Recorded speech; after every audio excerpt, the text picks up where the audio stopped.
പരിശുദ്ധ പരമ ദിവ്യകാരുണ്യത്തിന് എന്നേരവും ആരാധനയും സ്തുതിയും പുകഴ്ചയും ഉണ്ടായിരിക്കട്ടെ.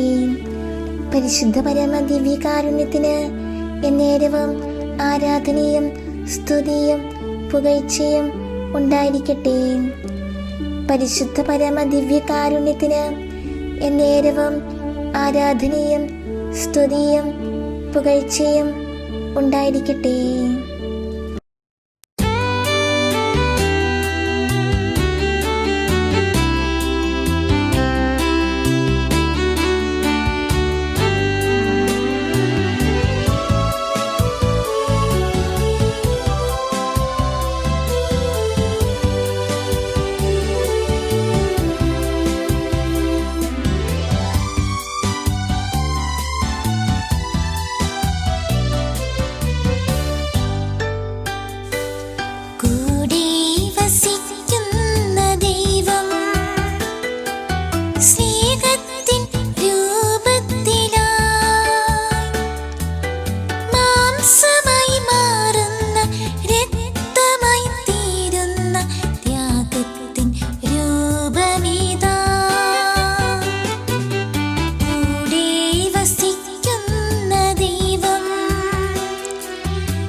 മിശിഹായിൽ ഏറ്റവും സ്നേഹിക്കപ്പെട്ടവരെ,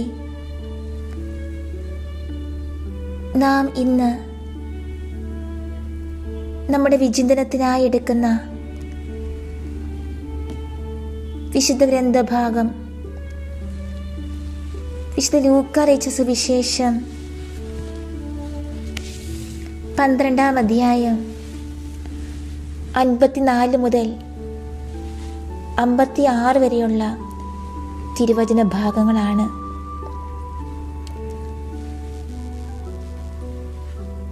ഈ വചനഭാഗത്തിലൂടെ കർത്താവ് നമ്മോട് പറയുന്നത് ദൈവത്തിൻ്റെ സാമീപ്യം നാം വിവേചിച്ചറിയണം എന്നാണ്.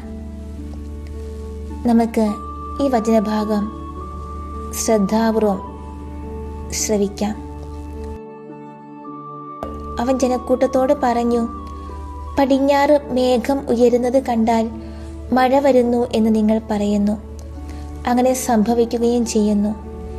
തെക്കൻ കാറ്റടിക്കുമ്പോൾ അത്യുക്ഷണം ഉണ്ടാകും എന്ന് നിങ്ങൾ പറയുന്നു. അത് സംഭവിക്കുന്നു. കപടനാട്യക്കാരെ, ഭൂമിയുടെയും ആകാശത്തിൻ്റെയും ഭാവഭേദം വ്യാഖ്യാനിക്കാൻ നിങ്ങൾക്കറിയാം. എന്നാൽ ഈ കാലത്തെ വ്യാഖ്യാനിക്കാൻ നിങ്ങൾക്ക് അറിയാത്തത് എന്തുകൊണ്ട്?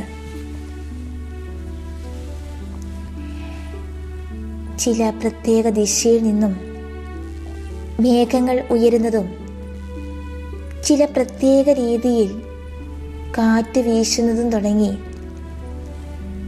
അന്തരീക്ഷത്തിലുണ്ടാകുന്ന വ്യതിയാനങ്ങളെ ആസ്പദമാക്കി വരാൻ പോകുന്ന കാലാവസ്ഥയെക്കുറിച്ച് ഏറെക്കുറെ ധാരണകൾ ഉണ്ടാക്കാൻ എല്ലാ കാലങ്ങളിലും മനുഷ്യർക്ക് കഴിഞ്ഞിരുന്നു. ഇന്നത്തെ വചനഭാഗത്തിൽ ഈശോ പരിസ്ഥിതിയിലെ അടയാളങ്ങളെ വിവേചിച്ചറിഞ്ഞ് ജീവിതത്തിൽ വിവേകപൂർണമായ തീരുമാനങ്ങളും മുൻകരുതലുകളും എടുക്കാൻ മനുഷ്യർക്കുള്ള കഴിവിനെ ചൂണ്ടിക്കാട്ടി യഹൂദജനത്തെ കുറ്റം വിധിക്കുകയാണ്.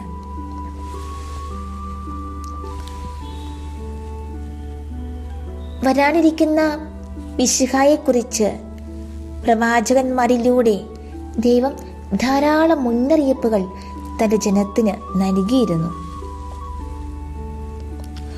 ആ പ്രവചനങ്ങളുടെ എല്ലാം വ്യക്തവും കൃത്യവുമായ പൂർത്തീകരണമായിരുന്നു ഈശോയുടെ ജനനവും ജീവിതവും പ്രവർത്തനങ്ങളും. എന്നാൽ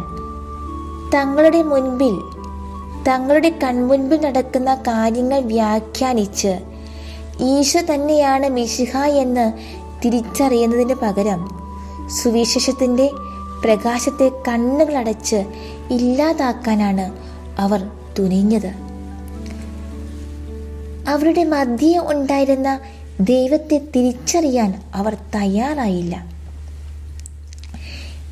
തിരിച്ചറിവുകൾ ലഭിക്കുന്നതിനായി ദൈവം ചെയ്ത പ്രവൃത്തികളെ അംഗീകരിക്കുവാനോ അവിടുന്ന് വചനങ്ങളിലൂടെ നൽകിയ പ്രചോദനങ്ങൾ ഉൾക്കൊള്ളുവാനോ അവർക്കായില്ല.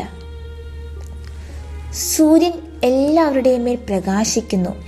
എന്നാൽ കാഴ്ചശക്തിയുള്ളവർ തങ്ങളുടെ കണ്ണുകളെ അന്ധമാക്കിയിട്ട് സൂര്യനില്ല എന്ന് വിളിച്ചു പറയുന്നു. ആർക്കെങ്കിലും സൂര്യപ്രകാശം കാണുവാൻ സാധിക്കുന്നില്ലെങ്കിൽ അതിനർത്ഥം സൂര്യൻ ഇല്ല എന്നല്ല, അവരുടെ കണ്ണുകൾക്ക് എന്തോ തകരാറുണ്ട് എന്നാണ് എന്ന് ദൈവത്തെ കാണാനോ തിരിച്ചറിയാനോ സാധിക്കാത്തവരുടെ അവസ്ഥയെക്കുറിച്ച് അന്ത്യോക്യയിലെ വിശുദ്ധ തെയോഫിലോസ് പറയുന്നു. 2000 വർഷം മുൻപ് എന്നതുപോലെ നമ്മുടെ ഇന്നത്തെ ലോകത്തിലും ദൈവത്തിൻ്റെ സജീവ സാന്നിധ്യമുണ്ട്.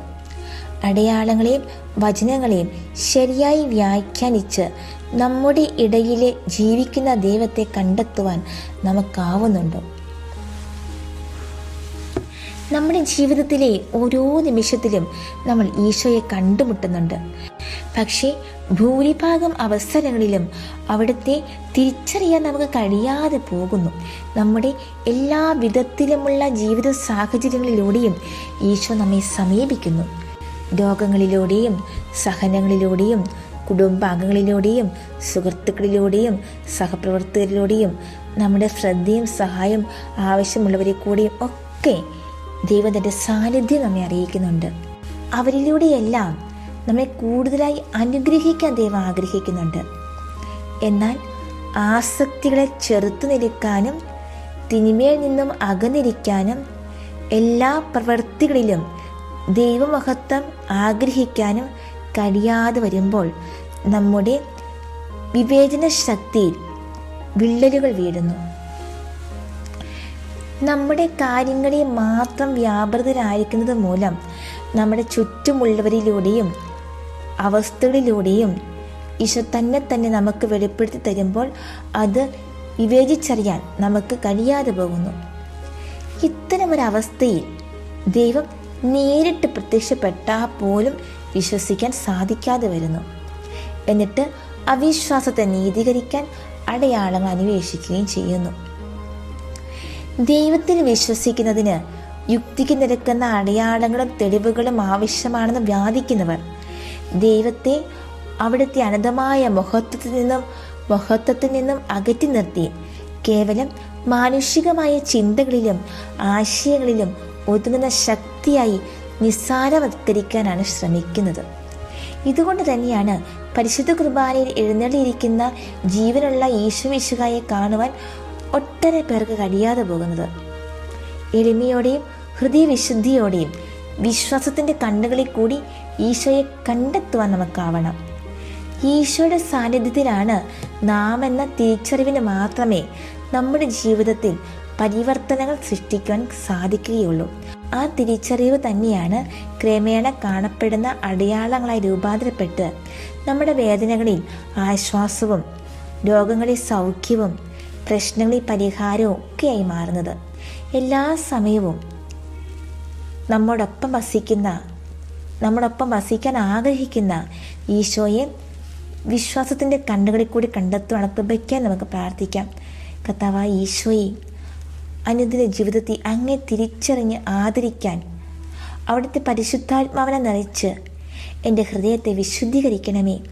എല്ലാ കാര്യങ്ങളിലും അങ്ങയെ മഹത്വപ്പെടുത്തുവാൻ, നന്മ തിന്മകളെ വിവേചിച്ചറിയുവാൻ എന്നെ പഠിപ്പിക്കണമേ. എല്ലാറ്റിലും ഉപരിയായി അങ്ങയെ സ്നേഹിക്കുവാൻ, ബലഹീനതകളെ കീഴടക്കുവാനുള്ള ശക്തി നൽകി ഞങ്ങളെ അനുഗ്രഹിക്കണമേ എന്ന് നമുക്ക് ഈശോയോട് തീഷ്ണമായി പ്രാർത്ഥിക്കാം. അതിനായി നല്ല തമ്പുരാൻ നമ്മെ ഓരോരുത്തരെയും അനുഗ്രഹിക്കട്ടെ.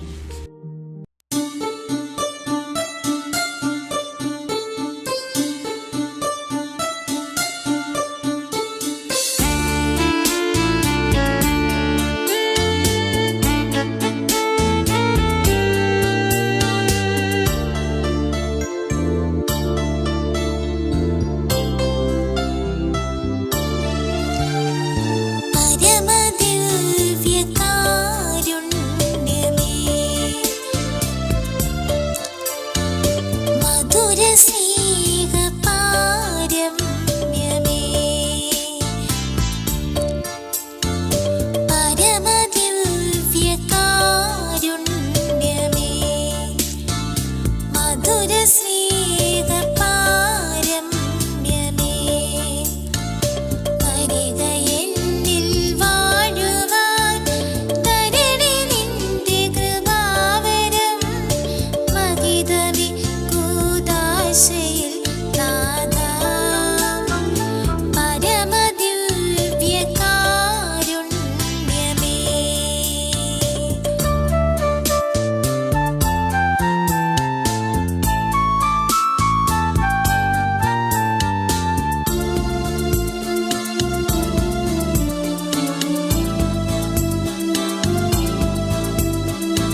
പിതാവും പുത്രനും പരിശുദ്ധാത്മാവുമായ ത്രിയേക ദൈവമേ, അങ്ങയുടെ അനന്തയോഗ്യതയിൽ ആശ്രയിച്ചുകൊണ്ട് ഞങ്ങളിതാ തിരുസന്നിധിയിലായിരുന്നു കൊണ്ട് അങ്ങേ ആരാധിക്കുന്നു, സ്തുതിക്കുന്നു, മഹത്വപ്പെടുത്തുന്നു. ദിവ്യകാരുണ്യനാഥ, ഞങ്ങൾ ഈ നിമിഷങ്ങളിൽ ധ്യാനിക്കുകയായിരുന്നു.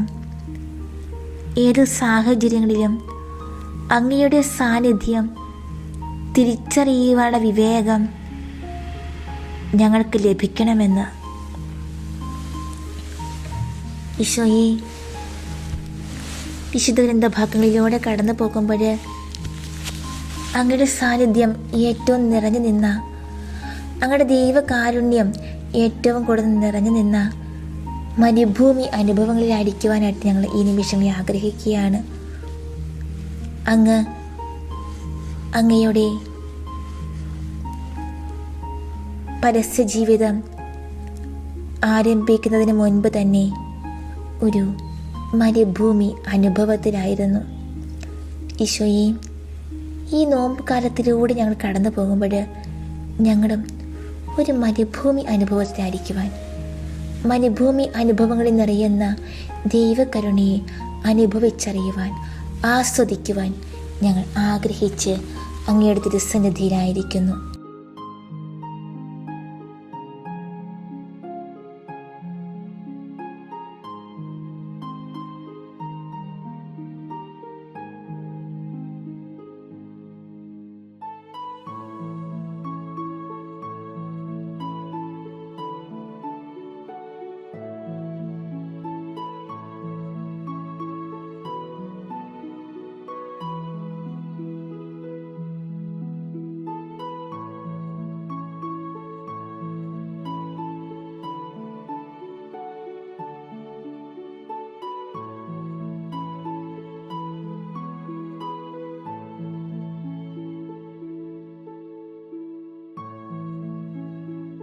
ഇസ്രായേലിൻ്റെ ചരിത്രം മരുഭൂമിയുടെ ചരിത്രമായിരുന്നു. നിയമാവർത്തന പുസ്തകത്തിൽ വായിക്കുന്നുണ്ട്, ശൂന്യത ഓരിയിടുന്ന ഈ മണലാരണ്യത്തിൽ ദൈവം അവരെ തീറ്റിപ്പൂറ്റി, അവരെ നയിച്ചു. മന്നയും കാടപ്പക്ഷിയും നൽകി അവരെ നയിച്ച ദൈവത്തിൻ്റെ മഹത്വത്തിൻ്റെ കരം മരുഭൂമിയിൽ അവർ കണ്ടു. ലോകത്തിൽ ഒരിടത്തും ഒരു ജനതയുടെ ഇടയിലും നടന്നിട്ടില്ലാത്ത തരം അത്ഭുതങ്ങൾ പ്രവർത്തിച്ച് കൂടെ നിന്ന് നയിക്കുന്ന ഒരു ദൈവത്തെ ഇസ്രായേൽ സമൂഹം തൊട്ടറിഞ്ഞു, അനുഭവിച്ചു. ദിവ്യകാരുണ്യനാഥ, ഞങ്ങളുടെ ജീവിതങ്ങളിലെ മരുഭൂമി അനുഭവങ്ങളിൽ അങ്ങ് ഞങ്ങൾക്ക് മന്നയായും കാടപ്പക്ഷിയായും അത്ഭുതങ്ങൾ പ്രവർത്തിച്ച് ഞങ്ങൾക്ക് അസാധ്യമെന്ന് തോന്നുന്ന കാര്യങ്ങളിലും സാധ്യമായി വന്ന് ഞങ്ങളെ അനുഗ്രഹിച്ച് ആശീർവദിക്കണമേ. അതിനായി ദാഹിച്ച് തിരുസന്നിധി ഞങ്ങൾ ആയിരിക്കുന്നു. മോശയും അഹറോനും ജീവിച്ച മരുഭൂമി, അവർക്ക് ദൈവിക ദർശനം ലഭിച്ച മരുഭൂമി, വാഗ്ദത്ത നാട് സ്വന്തമാക്കാൻ ജോഷ്വായുടെ നേതൃത്വത്തിൽ മരുഭൂമി നടത്തിയ പടയോട്ടങ്ങൾ, ന്യായാധിപന്മാരും സാമുവേലും പ്രവാചകന്മാരും ദൈവസ്വരത്തിന് കാതോർത്ത മരുഭൂമി, ഏലിയായും എലീഷായും അത്ഭുതങ്ങൾ പ്രവർത്തിച്ച ജെറീക്കോ സമതലം, കാർമൽ മല, തൻ്റെ മക്കൾക്ക് ചുറ്റും സംരക്ഷണത്തിൻ്റെ വേലിക്കെട്ടുമായി 10 പ്രമാണത്തിൻ്റെ സംരക്ഷണ കവചവുമായി ദൈവം ഇറങ്ങി വന്ന മരുഭൂമി, സീനായി മല. മരുഭൂമിയിൽ ജീവിച്ചവരെല്ലാം ശക്തന്മാരായി. കാരണം അവിടെ ദൈവമല്ലാതെ മറ്റൊരാശ്രയം അവർക്കില്ലായിരുന്നു. വിശന്നപ്പോഴും ദാഹിച്ചപ്പോഴും അവർ നോക്കിയത് ദൈവമുഖത്തേക്കായിരുന്നു. വീശിയടിക്കുന്ന ശീതക്കാറ്റിലും ചുട്ടുപൊള്ളിക്കുന്ന ഉഷ്ണക്കാറ്റിലും അവർ ദൈവസ്വരം തിരിച്ചറിഞ്ഞു. മലനിരകളിലെ ഗുഹകളിലും സമതലങ്ങളിലെ കൂടാരങ്ങളിലും അവർ ദൈവത്തോടൊത്ത് പാർത്തു. ഒന്നും ഭക്ഷിക്കാനില്ലാത്തപ്പോഴും അവർ ദൈവത്തിൽ ആഴമായി ശരണപ്പെട്ടു, പ്രത്യാശയർപ്പിച്ചു. എനിക്ക് ഭക്ഷിക്കാൻ കിട്ടും എന്ന പദം ഉപയോഗിക്കുന്നത് തന്നെ ഈ ഒരു അർത്ഥത്തിലാണ്. ഈ സ്ഥലം സംരക്ഷണത്തിൻ്റെ സ്ഥലമാണ്. It's A divine place of protection. ഈ മരുഭൂമി നമുക്കായിരിക്കാം. ചുട്ടുപൊള്ളുന്ന മരുഭൂമി, ഉഷ്ണക്കാറ്റ് വീശുന്ന മരുഭൂമി,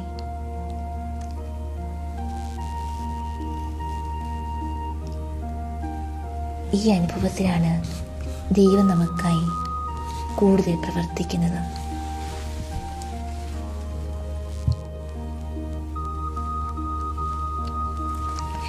സ്നാപകനിലെ പ്രവാചകൻ രൂപപ്പെട്ടത് മരുഭൂമിയിലാണ്. ഈശോയും പരീക്ഷകളെ അതിജീവിക്കാൻ മരുഭൂമിയിലെത്തി. അബ്രാഹവും ഇസഹാക്കും യാക്കോബും ഒക്കെ ജീവിച്ച് കടന്നുപോയ മരുഭൂമിയിൽ ഈശോയെ ഞങ്ങൾ ആഗ്രഹിക്കുകയാണ്. അങ്ങയുടെ സ്വരത്തിന് മാത്രം കാതോർത്ത്, അങ്ങയുടെ കരം മാത്രം മുറുകെ പിടിച്ച് മരുഭൂമിയിലെ വന്യതയും ഭീകരതയും ശാലീനതയും സ്വച്ഛതയും മാറി മാറി പുണരുന്ന ഈ നോമ്പ് കാലത്തിലൂടെ ഒരു തീർത്ഥയാത്ര പോകുവാൻ ഈശോയെ ഈ നിമിഷം അങ്ങ് ഞങ്ങളോട് പറയുകയാണ്, ഈ മരുഭൂമിയിൽ, ഈ നോമ്പുകാലമാകുന്ന മരുഭൂമിയിൽ നീ ഒരിക്കലും ഒറ്റയ്ക്കല്ല. നിന്നെ രക്ഷിക്കാൻ ഞാൻ നിന്നോടൊപ്പമുണ്ട്. ആ സ്വരം നമുക്ക് ശ്രവിക്കാം പ്രിയമുള്ളവരെ. നിന്നെ രക്ഷിക്കാൻ ഞാൻ നിന്നോടൊപ്പമുണ്ട്. പൂർവപിതാക്കന്മാരെയും പ്രവാചകന്മാരെയും ഒക്കെ മരുഭൂമിയിലേക്ക് നയിച്ച ദൈവം തന്നെയാണ് ഇന്ന് ഈ തിരുവോസ്തിയിൽ എഴുന്നള്ളിയിരിക്കുന്നത്. നമ്മുടെ ജീവിത മരുഭൂമിയുടെ പാധേയമാകാൻ സ്വന്തം ശരീര രക്തങ്ങൾ പങ്കുവെച്ച് നൽകുന്ന സ്വർഗീയ മന്ന വർഷിക്കുന്ന ഈശോയ്ക്കൊപ്പം നമുക്കും ഇരിക്കാം. ഈശോയുടെ സ്നേഹം ഈ മരുഭൂമിയിൽ, ശൂന്യതയിൽ, വേദനയിൽ, നിസ്സഹായതയിൽ നമ്മിൽ കനിഞ്ഞിറങ്ങും. ഈ നിമിഷങ്ങളിൽ നമ്മൾ ഈശോയുടെ പീഡാനുഭവം അനുസ്മരിച്ചുകൊണ്ട് നമുക്ക് പ്രാർത്ഥിക്കാം. പിതാവായ ദൈവമേ, പ്രപഞ്ച സൃഷ്ടാവേ, മനുഷ്യനെ പുരുഷനും സ്ത്രീയുമായി സൃഷ്ടിച്ച് അവന് മറ്റ് വസ്തുക്കളുടെ മേൽ എല്ലാ അധികാരവും നൽകിയ അങ്ങേ ഞങ്ങൾ ആരാധിക്കുകയും സ്തുതിക്കുകയും മഹത്വപ്പെടുത്തുകയും ചെയ്യുന്നു. മനുഷ്യരക്ഷയ്ക്കു വേണ്ടി അബ്രാഹാം, ഇസഹാക്ക്, യാക്കോബ് എന്നീ പൂർവപിതാക്കന്മാരിലൂടെ സ്വന്തം ജനതയായി ഇസ്രായേലിന് രൂപം കൊടുക്കുകയും മോശ വഴി അവർക്ക് 10 കൽപ്പനകൾ നൽകുകയും ന്യായാധിപന്മാർ, രാജാക്കന്മാർ, പ്രവാചകർ എന്നിവരിലൂടെ ആ ജനതയെ നയിക്കുകയും മാനവകുലം മുഴുവൻ രക്ഷ ലഭിക്കുന്നതിനായി തൻ്റെ ഏകജാതനായ ഈശോ മിശിഹായെ ദാനമായി നൽകുകയും ചെയ്ത പരമപിതാവായ ദൈവമേ, ഞങ്ങളങ്ങേ കുമ്പിട്ടാരാധിക്കുന്നു. സ്വപുത്രന് മനുഷ്യനായി അവതരിക്കാൻ പാപമാലിന്യമേശാത്ത കന്യകാമറിയത്തെ തിരഞ്ഞെടുത്ത് സഹരക്ഷകയും ഞങ്ങൾക്ക് അമ്മയുമായി തന്ന ദൈവമേ, ഞങ്ങളങ്ങേക്ക് നന്ദി പറയുന്നു. പുത്രനായ ദൈവമേ, എളിയവരിൽ എളിയവനായി, ദരിദ്രരിൽ ദരിദ്രനായി, പിറക്കുവാനൊരു ഇടം കിട്ടാതെ ബെത്ലഹേമിലെ ഒരു കാലിത്തൊഴുത്തി വന്നു പിറന്ന രാജാതിരാജനായ അങ്ങേ ഞങ്ങൾ ആരാധിക്കുന്നു. പരസ്യ ജീവിതത്തിൻ്റെ ആരംഭത്തിൽ സ്നാപക യോഹന്നാനിൽ നിന്നും സ്നാനം സ്വീകരിച്ച് 40 ദിനരാത്രങ്ങൾ ഉപവാസത്തിലും പ്രാർത്ഥനയിലും ചെലവഴിച്ച് പിശാചിൻ്റെ പരീക്ഷണങ്ങളിൽ വിജയം വരിച്ച് പിതാവ് ഏൽപ്പിച്ച തൻ്റെ രക്ഷാകര ദൗത്യം ആരംഭിച്ച ഈശോനാഥ, ഞങ്ങളുടെ ഓരോ പ്രവൃത്തികളും ജീവിത വിശുദ്ധിയോടും പ്രാർത്ഥനയോടും കൂടി ആരംഭിക്കുവാനുള്ള കൃപാവരം തരണമേ. അനാഥരോടും ദരിദ്രരോടും രോഗികളോടും പാപികളോടും കരുണ കാണിച്ച ഈശോനാഥ, പാപിയായ ഞങ്ങളോട് കരുണയായിരിക്കണമേ. പാപികളായ ഞങ്ങളോട് കരുണയായിരിക്കണമേ. ഏത് പ്രതിസന്ധി ഘട്ടങ്ങളെയും ധീരതയോടെ നേരിടുവാനും പ്രത്യാശ കൈവിടാതെ ദൈവിക പദ്ധതിയുടെ പൂർത്തീകരണത്തിനായി കാത്തിരിക്കുവാനും ഞങ്ങളെ ശക്തരാക്കണമേ. പരിശുദ്ധാത്മാവായ ദൈവമേ, എഴുന്നള്ളി വരണമേ.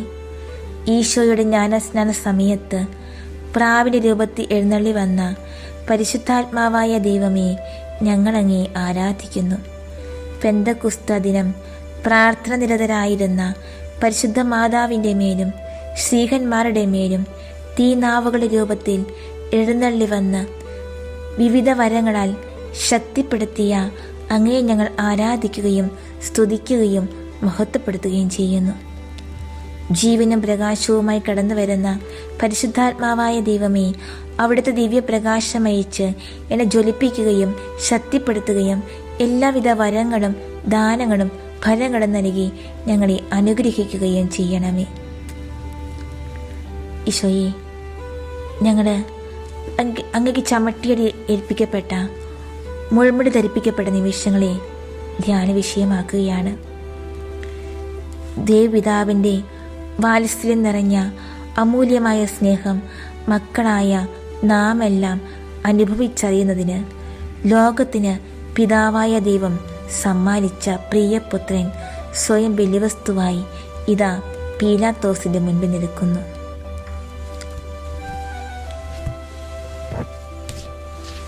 ചുറ്റും നിൽക്കുന്നത് ആരൊക്കെയാണ്? പുരോഹിത പ്രമുഖരും ജനപ്രമാണികളും നിയമജ്ഞരും ന്യായാധിപ സംഘം മുഴുവനും ചേർന്ന ഒരു വലിയ ജനസമൂഹം.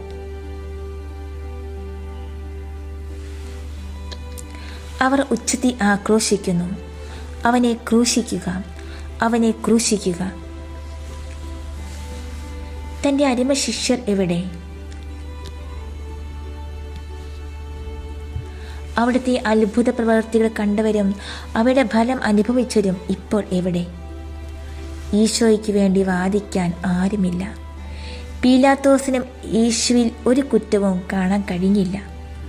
റോമൻ രീതി അനുസരിച്ച് ഈശോയ്ക്ക് ചമട്ടിയടി നൽകി വിട്ടയക്കാൻ പീലാത്തോസ് കൽപ്പന നൽകി.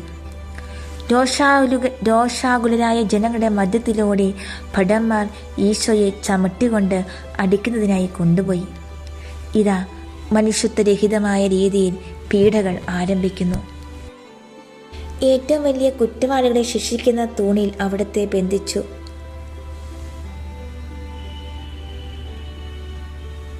കഠിനഹൃദയരായ 6 മല്ലന്മാരിൽ 2 പേർ ഈശോയെ ചമ്മട്ടി കൊണ്ട് മൃഗീയമായ രീതിയിൽ തലങ്ങും വിലങ്ങും അടിക്കുവാൻ തുടങ്ങി.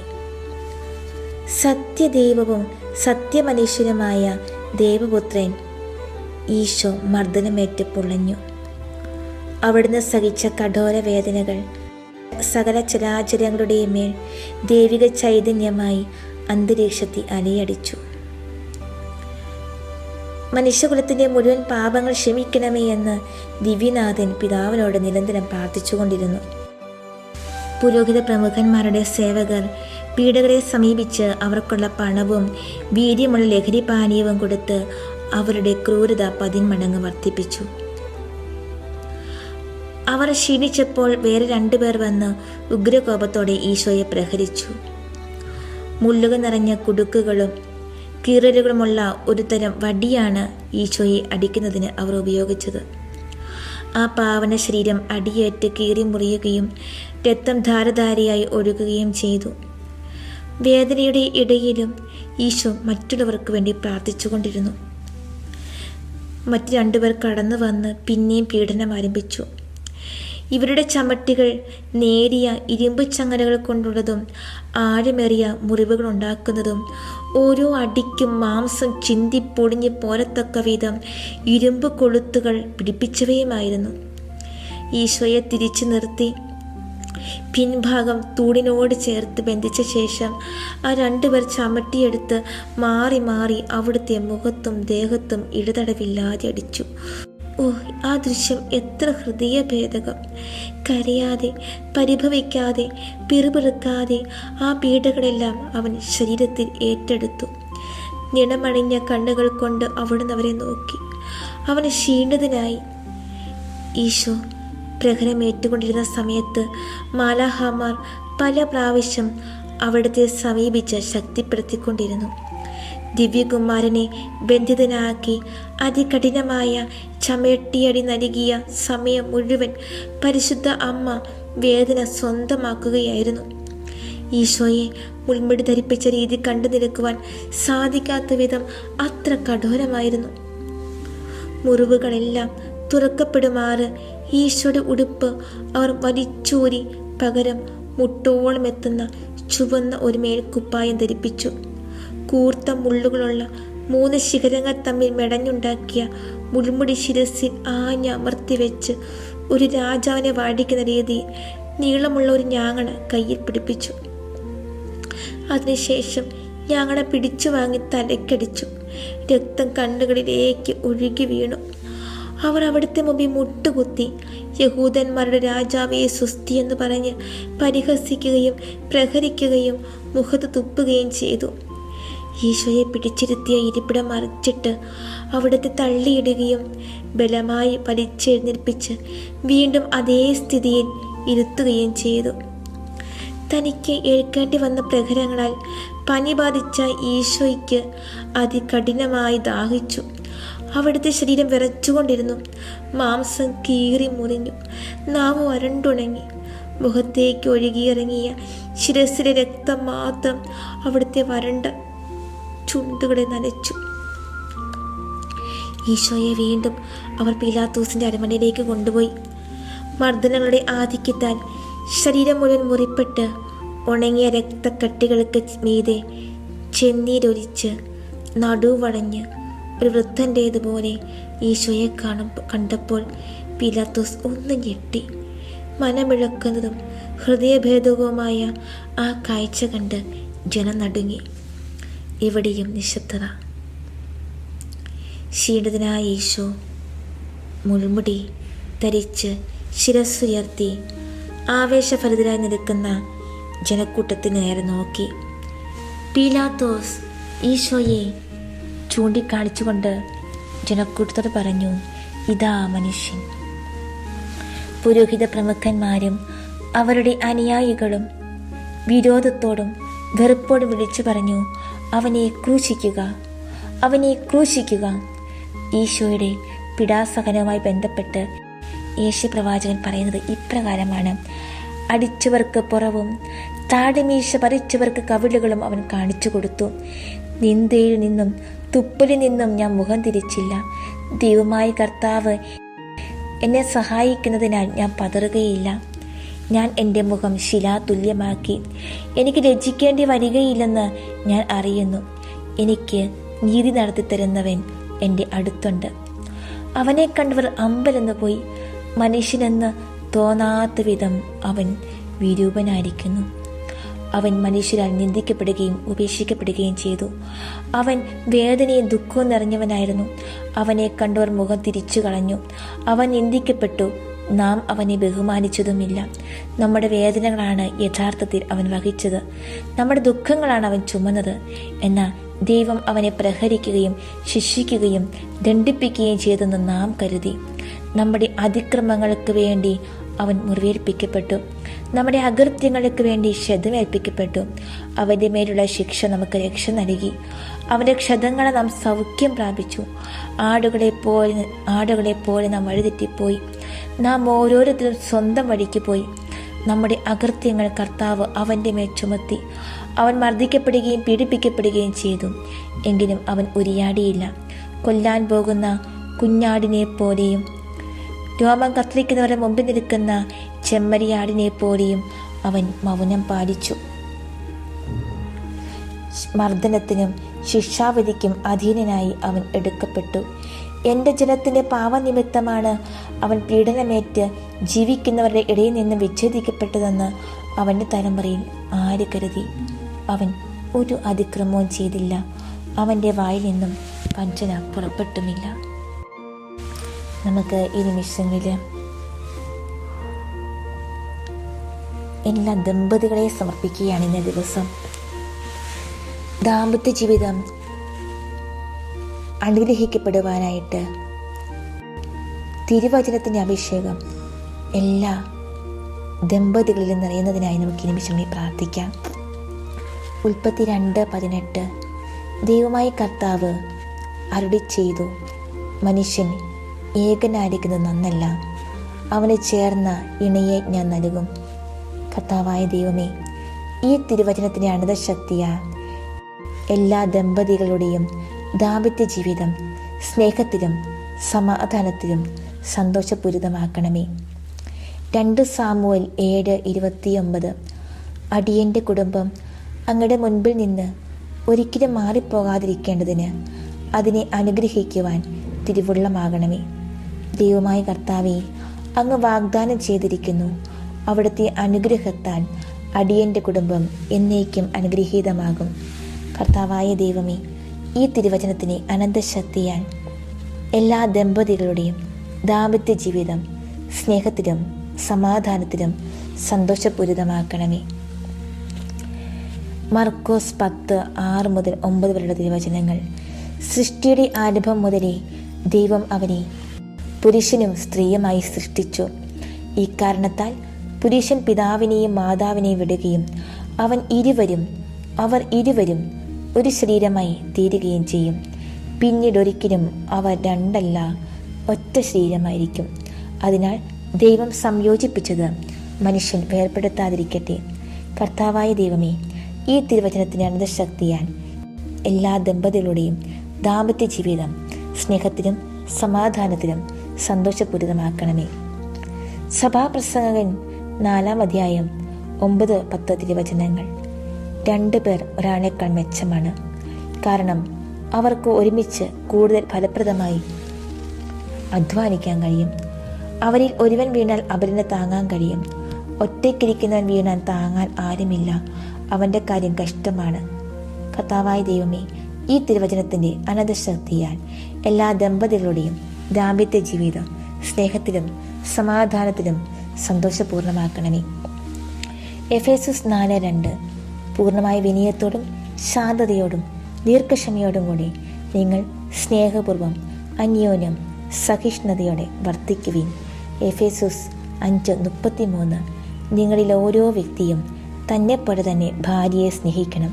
ഭാര്യയാകട്ടെ ഭർത്താവിനെ ബഹുമാനിക്കുകയും വേണം. കർത്താവായ ദൈവമേ, ഈ തിരുവചനത്തിൻ്റെ അനന്തശക്തിയാൽ എല്ലാ ദമ്പതികളുടെയും ദാമ്പത്യ ജീവിതം സ്നേഹത്തിലും സമാധാനത്തിലും സന്തോഷപൂരിതമാക്കണമേ. പ്രഭാഷകൻ 26:3 ഉത്തമയായ ഭാര്യ മഹത്തായ അനുഗ്രഹമാണ്. കർത്താവിനെ ഭയപ്പെടുന്നവർക്ക് ലഭിക്കുന്ന ദാനങ്ങളിൽ ഒന്നാണവൾ.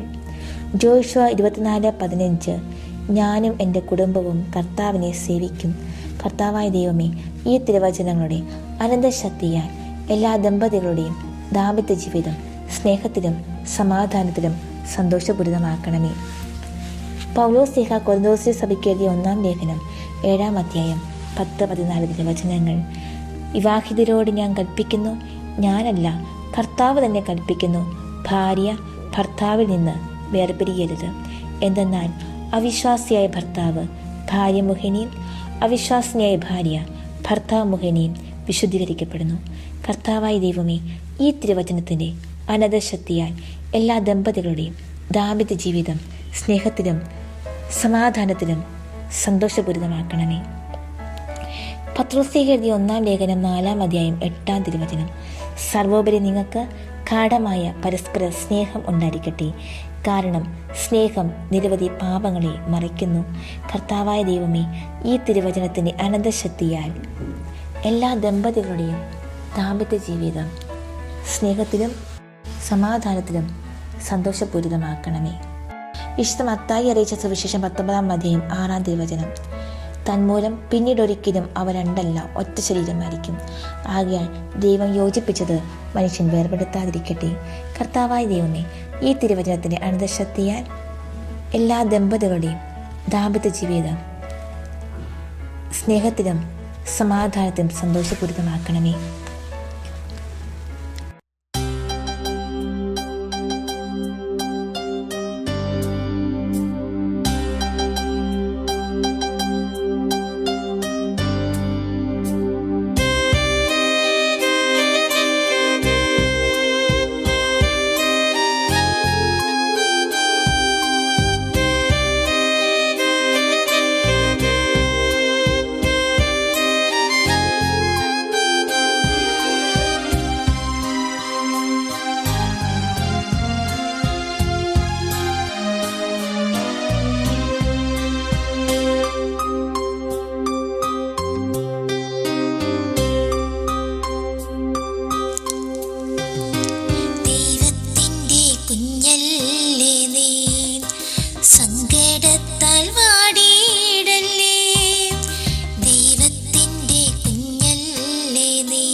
ക്രൂശിൽ നൽകൂ. ദൈവത്തിൻ്റെ കുഞ്ഞല്ലേ നീ.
യേശുവിൻ്റെ ക്രൂശിൽ നൽകൂ.